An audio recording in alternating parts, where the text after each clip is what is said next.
deep sense of worthiness. What they had in common was a sense of courage. And I want to separate courage and bravery for you for a moment. Courage, the original definition of courage, when it first came into the English language, it's from the Latin word cur, meaning heart. And the original definition was to tell the story of who you are with your whole heart. And so these folks had, very simply, the courage to be imperfect. They had the compassion to be kind to themselves first and then to others because, as it turns out, we can't practice compassion with other people if we can't treat ourselves kindly. And the last thing was they had connection. And this was the hard part. As a result of authenticity, they were willing to let go of who they thought they should be in order to be who they are.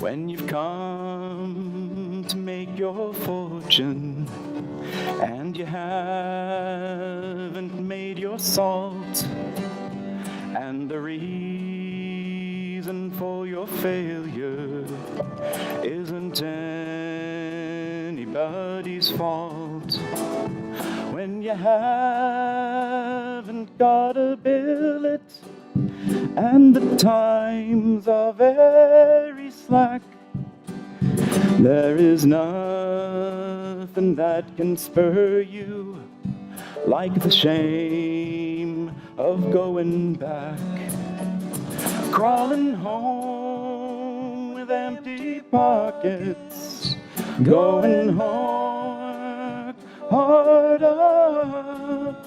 Oh, it's then you learn the meaning of humiliation's come.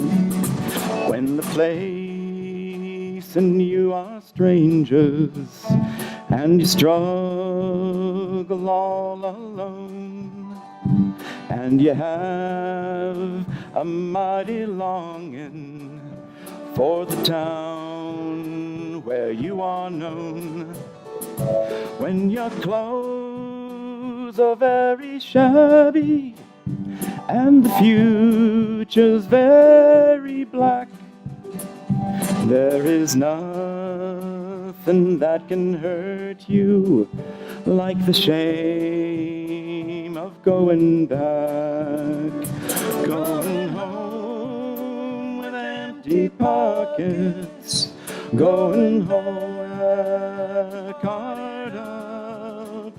Oh, it's then you learn the meaning of humiliation's cause.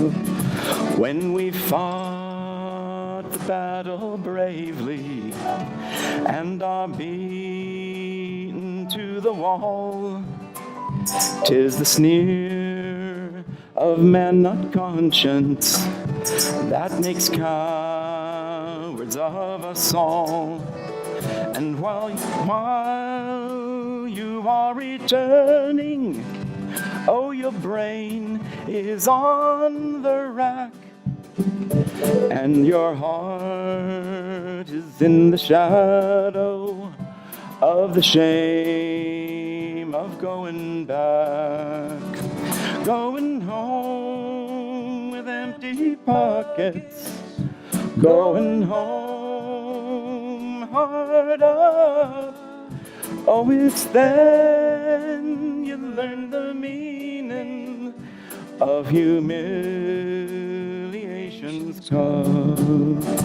Oh, my friend, you call it nonsense, and your upper lip is curled.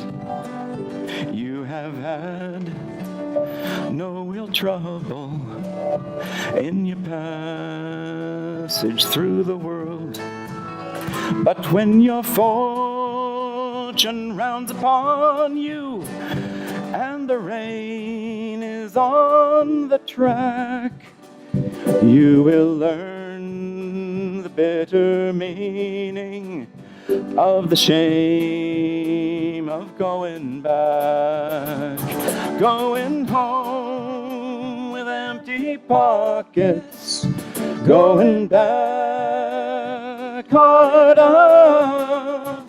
Oh, it's then you feel the poison in humiliation's cup. Going home with empty pockets, going home back, hard up. Oh, it's then you taste the poison in humiliation's cup, in humiliation's cup. Thanks.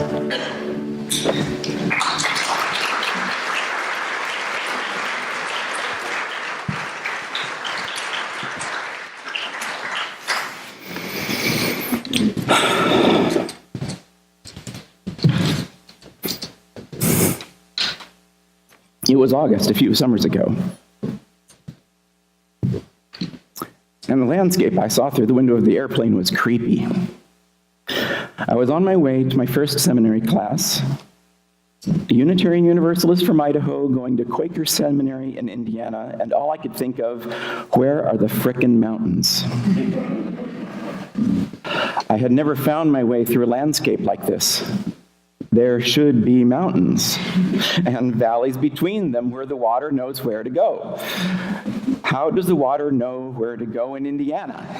As far as I can see, nothing is downhill from anything else. The path to a Master of Divinity degree and ordained UU ministry was just as bewildering and scary as the ridiculously flat Midwest landscape. Higher education is a land I have never known how to navigate. Having trouble in college is the last thing that anyone would have predicted for me. In K through 12, I was one smart kid. I learned fast. By almost every measuring stick anyone ever held up to me, I was brilliant, and they kept telling me so. Fast forward. I went off to college as a National Merit finalist. I had my pick of many majors to go in and departments arm wrestling over which one I would declare. I loved my first classes. Fast forward a bit more. I sucked. I sucked at college. College was worse than Indiana. I don't know how to get from here to there when there's no big mountain visible for me to point myself toward.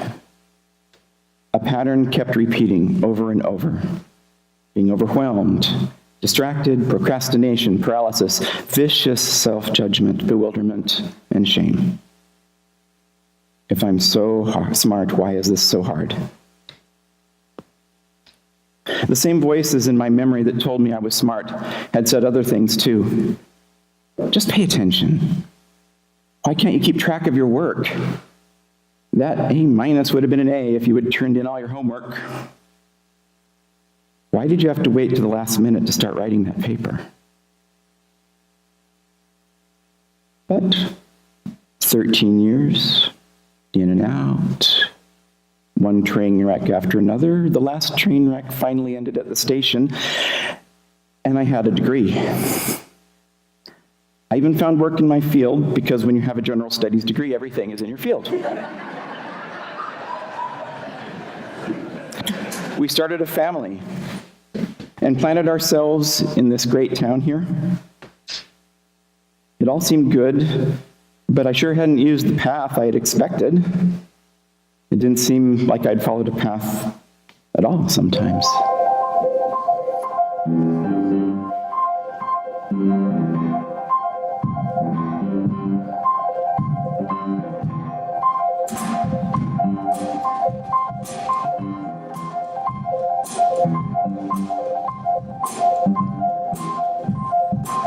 You may find yourself living in a shotgun shack. You may find yourself in another part of the world. You may find yourself behind the wheel of a large automobile. You may find yourself in a beautiful house with a beautiful spouse. You may ask yourself, well, how did I get here?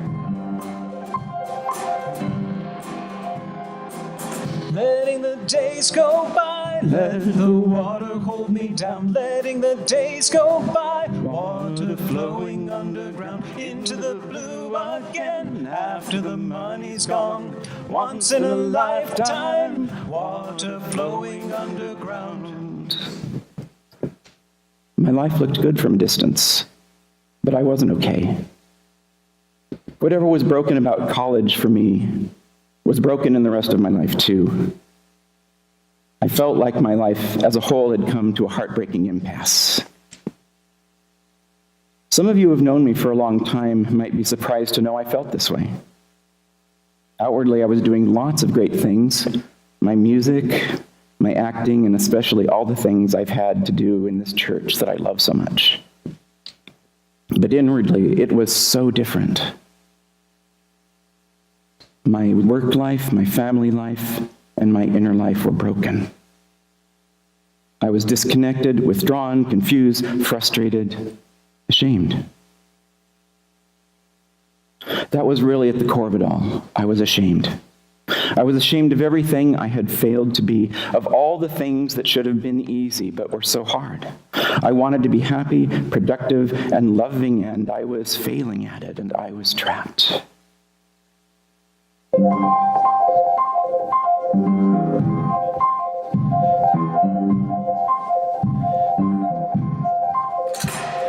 You may ask yourself, how do I work this? You may ask yourself, where is that large automobile? You may tell yourself, this is not my beautiful house. You may tell yourself, this is not my beautiful spouse. Letting the days go by, let the water hold me down. Letting the days go by, water flowing underground into the blue again. After the money's gone, once in a lifetime, water flowing underground. Then in the midst of all that internal pain and hopelessness came our search for a minister. And I met 3 wonderful ministers who could have become our own, and one of them who did. And I saw what ministry was possible. And I thought, I'm kind of doing some of that already. I think I could do that. I remember sitting in that office with Elizabeth. That was 9 years ago. I resisted for 5 years because aspiring for more has made me end up with less so often. And I was terrified of trying. I was terrified of trying anything different. But the call was relentless. The encouragement and love from you and from almost all the ministers I spoke to helped me believe it could work. I convinced myself and the gatekeepers that I had grown out of whatever had caused my bachelor's degree to span those 13 years. But seminary was deja vu all over again. Bewilderment, procrastination, paralysis, vicious self-judgment, and shame deeper than any before. In the midst of it all, I learned a new thing about myself. The growing public knowledge about adult ADHD reached me and sank in. I clawed my way into an affordable assessment, and after 50 years of life and 30 years of bewilderment, I was diagnosed. Better late than never, even if late sucks. I had a name to explain so much of what was going on, but knowing what the name was and knowing what I might be able to do wasn't the same as knowing how to live differently and how to be differently. So school went much the same.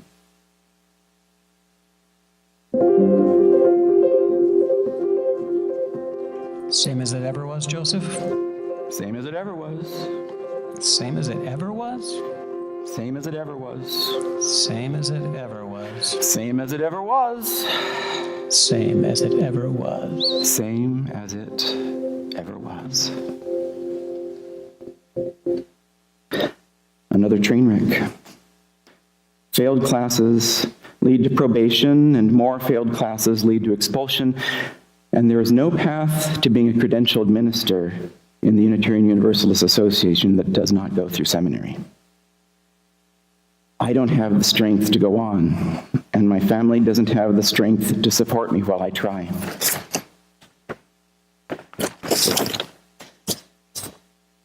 Leaving this path hurts. The failure hurts. The ways I haven't been present to my family during this time as I've spiraled down in shame hurt even more. The grief of time lost with them, the grief of time lost growing up and through my adulthood up till now hurt. All the wounds beyond school and career and family hurt, and I'm working to heal them. I have debts that may take the rest of my life to pay, and the prize at the end is lost to me. It all hurts like hell.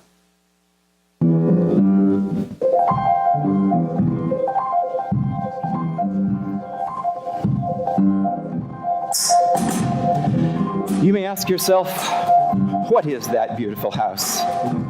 And you may ask yourself, where does that highway lead to? And you may ask yourself, am I right? Am I wrong? You may say to yourself, my God, what have I done? Letting the days go by, let the water hold me down. Letting the days go by, water flowing underground into the blue again. After the money's gone, once in a lifetime, water's flowing underground into the blue again. Into the silent water, under the rocks and stones, there is water underground. Letting the days go by, into the silent water, once in a lifetime, water flowing underground. Beloved friends, I tried. And I failed on the path to the profession of UU ministry. I came home with empty pockets.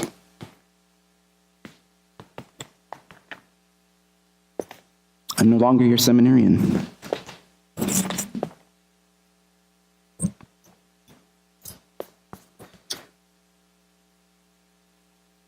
As a gift to me, please don't tell me that I didn't fail.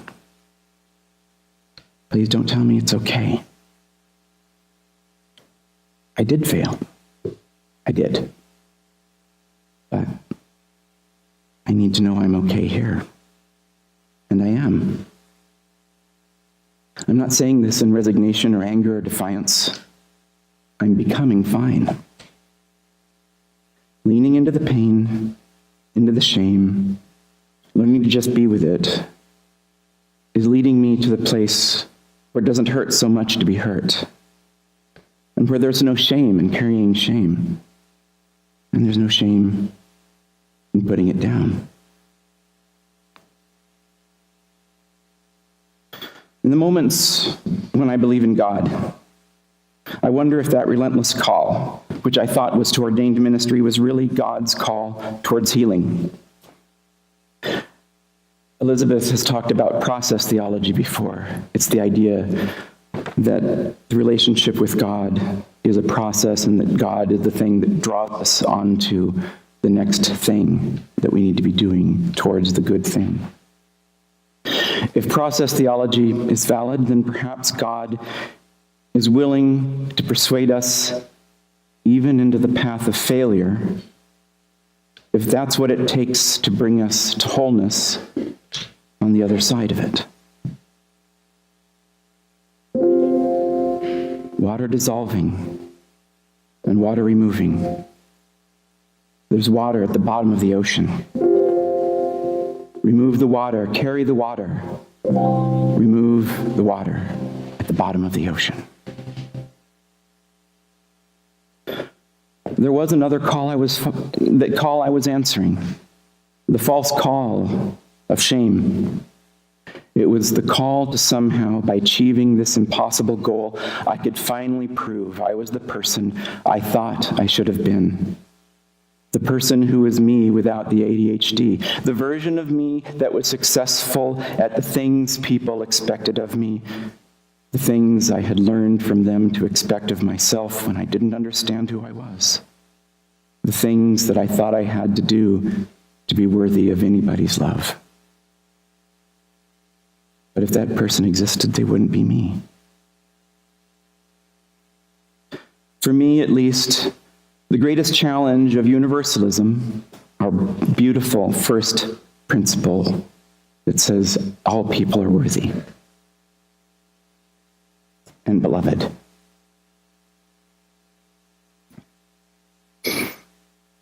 The greatest challenge has been the part that's directed towards myself. My call, my beliefs, and my actions was to affirm to everyone that they are worthy, to be God's agent in the world to tell people how much they are loved and how much they are worth. I have a spiritual director, a person I began meeting with 2 years ago. And I told her about all this, about what my call to ministry was about. Straight out of the Gospels. Love God as yourself, love your neighbor, so that because that's the only way that they can know they're loved by God is by loving them. And she stopped and asked me, Joseph, what about God's love for you? My heart broke open in that moment.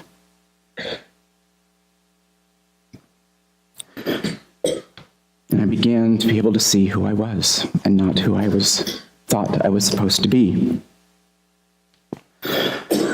For when we know ourselves truly and well, and hold ourselves precious for precisely who we are, and set aside all notions of success and failure, and see that the path that is truly ours is before us and we can move along it, that's when wholeness begins. Letting the days go by, let the water hold me down. Letting the days go by, water flowing underground into the blue again. After the money's gone, once in a lifetime, water flowing underground into the blue again. Into the silent water, under the rocks and stones, there is water underground. Letting the days go by, into the silent water, once in a lifetime, water flowing underground. Back in Indiana, I had found where the water goes. There's a river through the town of Richmond, very amusingly called the Whitewater River. But it does have a small cataract there at the edge of town, drops about 15 feet, and it's lovely, cutting through one layer of limestone into another. Some of my classmates and I visited there, and it was a lovely moment to just close my eyes and listen to water that knew where it needed to go. I looked at the stones that the water was cutting through, and I saw seashells, ancient limestone, the detritus of millions of years of life, living and dying and sinking to the bottom of the ocean. The water at the bottom of the ocean was there.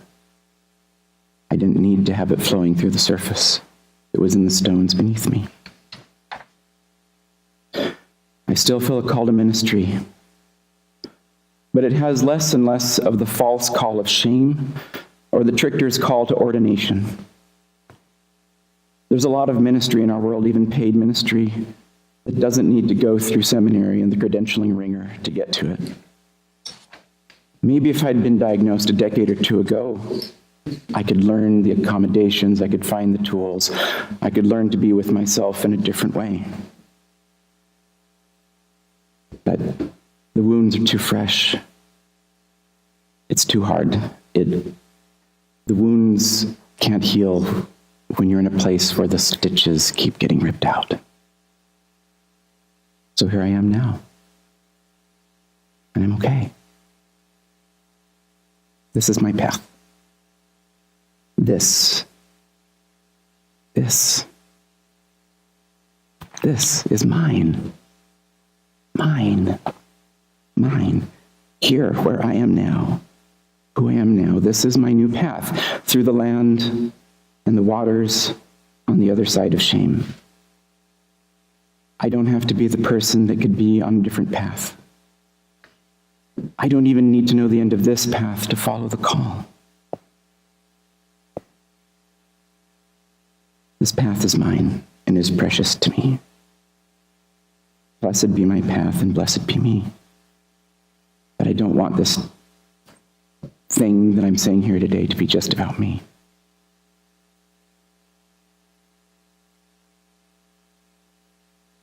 Y'all have failed. Every single one of you. Y'all failed.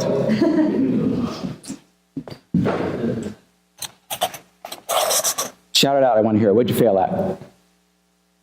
Marriage. Whoa. Achiever. I'm sorry? Running? Parenting. College? Great success. Great success. Failing at great success? I love that.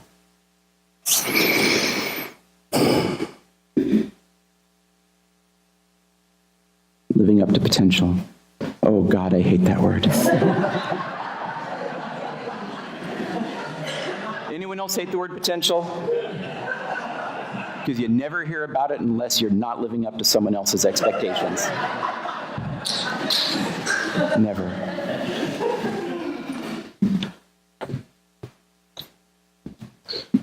Doesn't have to be here now, but I invite you to share your failures. It's through living into our failures that we come to the other side of them. It's by holding them that the shame lets go of us. Blessed be you, and blessed be your paths as well. I see your challenges and your pain. I see the shame you may be carrying. And I was going to say I love you all, and I do. But that's just a small thing. You love you. You love you. Look at all these beautiful people around you who have all fallen flat on their faces. And some of them are still there, and some of them are still carrying the shame and don't know how to go forward. But that's okay. We're here now, and we're enough. May you all find path on the peace that is truly yours. Time isn't holding us. Time isn't after us. Time isn't holding us. Time isn't after us. Time isn't holding us. Time isn't after us.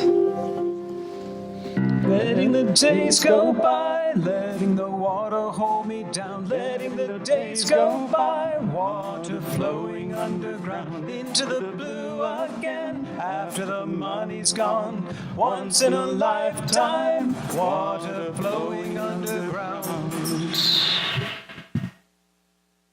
Blessed be.